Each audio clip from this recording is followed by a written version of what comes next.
The NBA Finals are finally here, and we got ourselves a great matchup. The Celtics are back in the finals. They've been the best team the entire season, and ever since they've made those big moves over the offseason, it's been championship or bust for them. And then we got ourselves the Dallas Mavericks. I don't think many people expected them to be here, maybe like midway through the season, but the last half of the season and the playoffs, they've been completely dominant. So I'm just so excited for this matchup. Yeah, you got Luka versus Tatum, Kyrie going back to Boston, Porzingis against the Mavericks. Like, so many great matchups, so many juicy storylines. I'm ready for Thursday.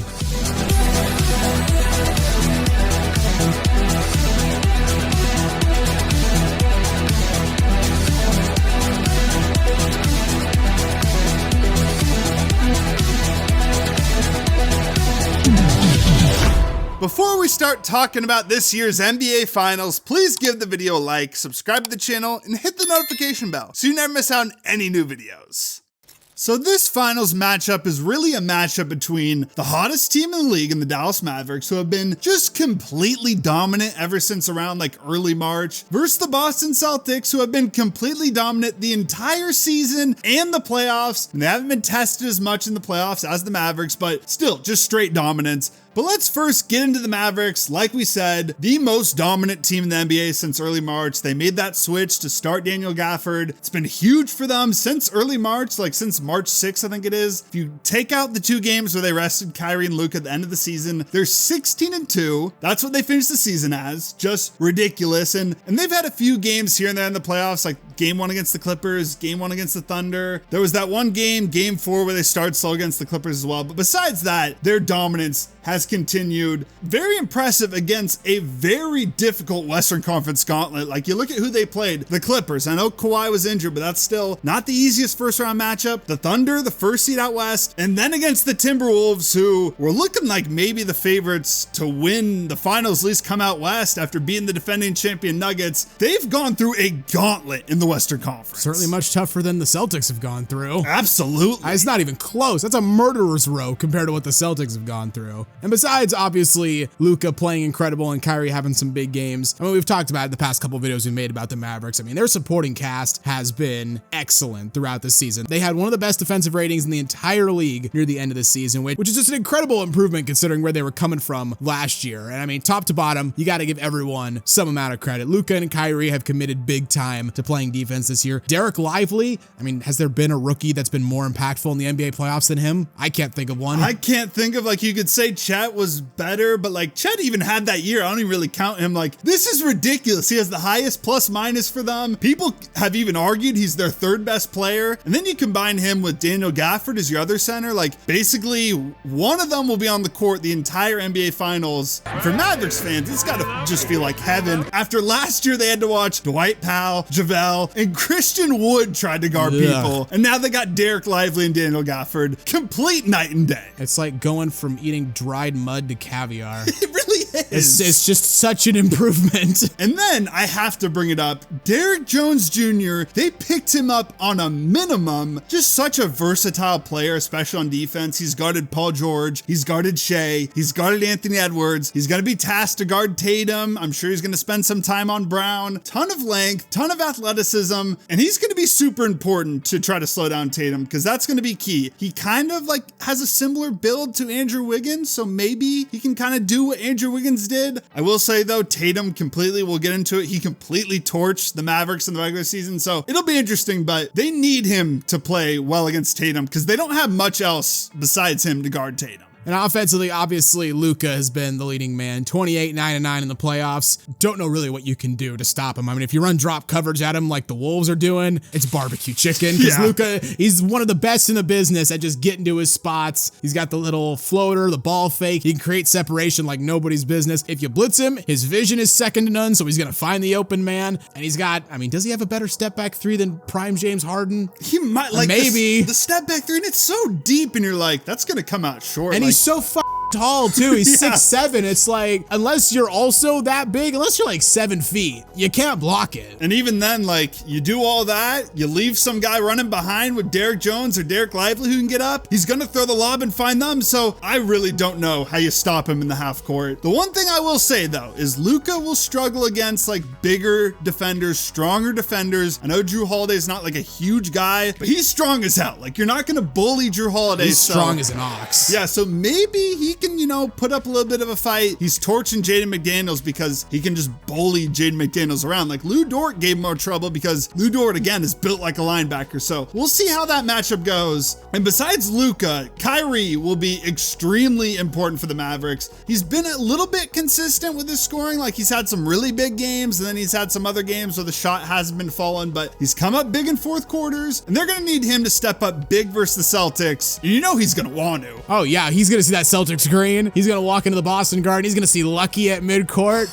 and his eyes are gonna go red. He's gonna get pissed. He's gonna be like, all right, time to show these what I'm all about. I want to see it. I really do. I think we all want to see it. And so besides the main two, like obviously everyone knows those guys are going to be key for the Mavericks. Other guys, I mean, Derek Jones Jr., his three ball has been just falling like crazy in the playoffs. He's up 5% on that from the regular season. Crazy. It feels like every time he shoots one, like they skip it to him in the corner, it goes in, which is weird for us. Because it wasn't like that with the Blazers. He was not at all. And I wish we got this guy because for $2 million a year, he's giving you like $15 million value. It's crazy. And the guy he is right now is the guy the Blazers always needed with Dame and CJ. It is. Another key, PJ Washington. Can he have like another 27-point game like he did against the Thunder? He had some solid games against the Timberwolves, but they're going to need like one game where he randomly goes for like 28 or something, because you just need that in the finals. Like last year, Christian Brown did that one game. Bruce Brown did it. Jordan Poole. Can't forget that. Even Pat Connaughton for the Bucks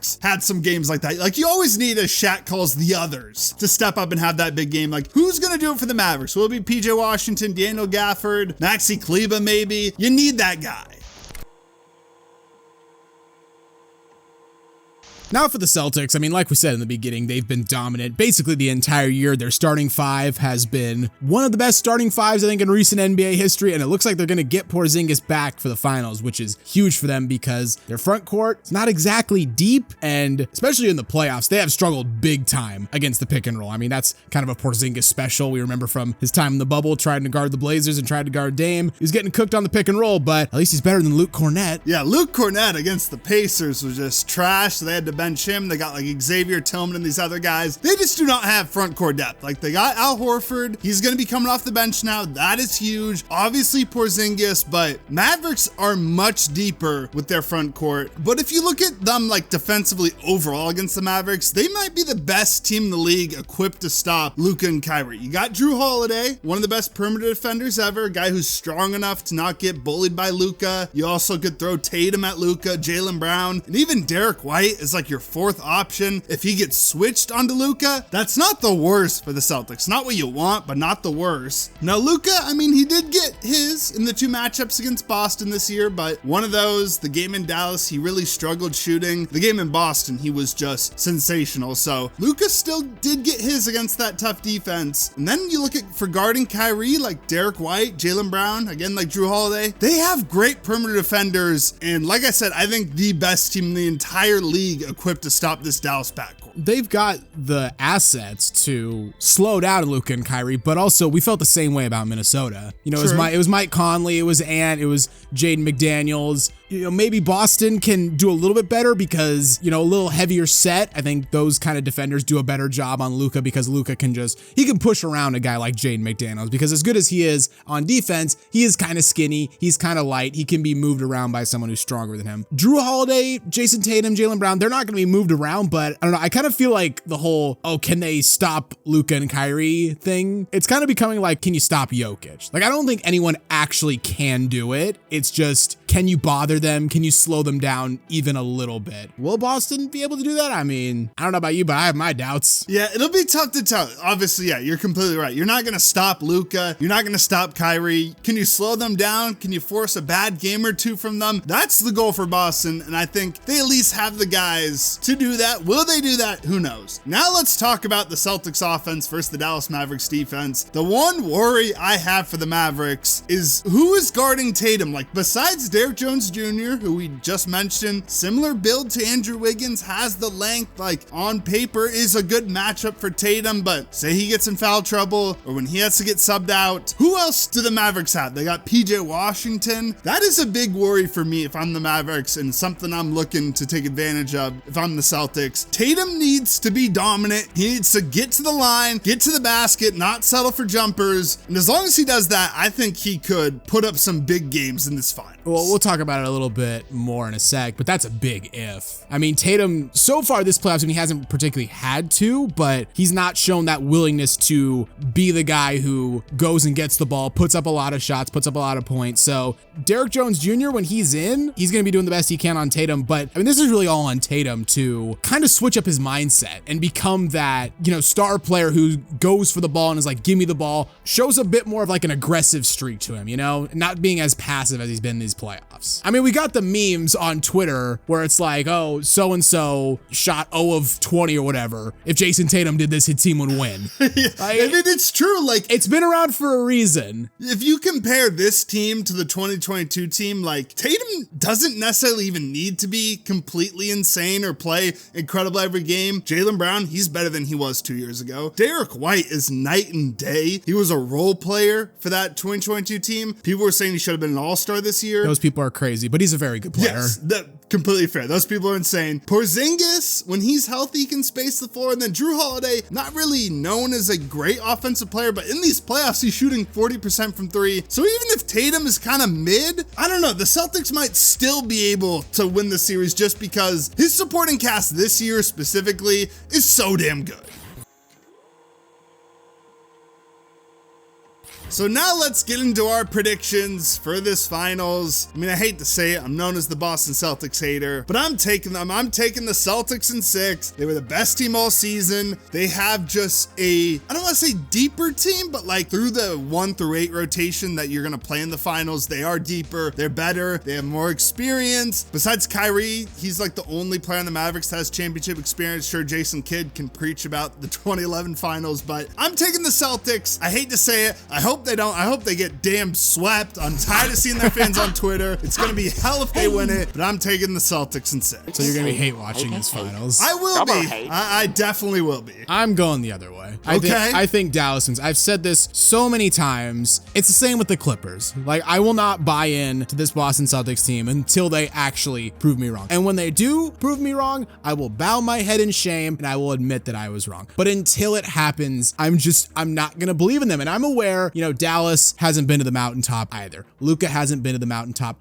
either. I understand that, but he has not been this consistently close as this Boston Celtics team has, and have just never been able to pay it off. I mean, 6 conference finals, 1 NBA finals. They have been so close to getting over the hump for so long, and everything that they've done throughout the regular season and throughout the playoffs is telling me that this is the year they get it done, and that's exactly why they won't.